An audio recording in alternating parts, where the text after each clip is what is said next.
ज्वाईंक पई 379 प्रकार खाद्य प्रस्तुत कले सासू वीडियो हेला भाइराल। आसंतु जानिबा एहार सर्विसेस खबर विषय रे। भारतीय संस्कृति रे अतिथि माननकु अतिथि देव भव बोली कुआ जाए। कारण भारतीय माने अतिथि माननकु भगवान भावे विवेचना करिथांती। कुआ जाए जे जदि अतिथि माननक सत्कार करा जाए तेबे पुण्य मिले। एपरि स्थले जदि अतिथि घरर ज्वाई तेबे तांकु स्वागत सत्कार रे केही अणदेखा करि नथांती। एभली गोटाए घरर एक चकित भिडियो एबे सोशल मीडिया रे भाइराल हेबारे लागिछि। जेउथिरे सासू झियो जुआई को स्वागत करिबा पई बड़ प्रस्तुति करिथिले जे जुआई को आखिरु खुशी रे लुह बाहरी पड़िथिला।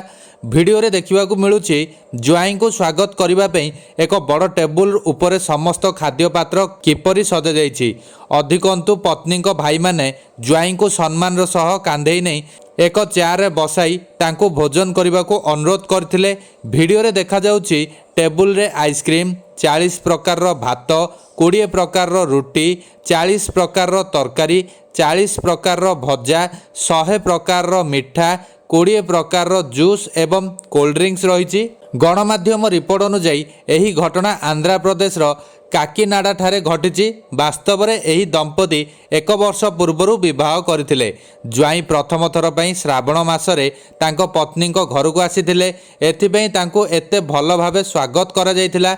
ए पर्यंत 29 लाख रु अधिक लोक यही वीडियो देखि सारिछन्ती एवं अनेक लोक एहा उपरे विभिन्न मजालिया प्रतिक्रिया मध्य देइछन्ती।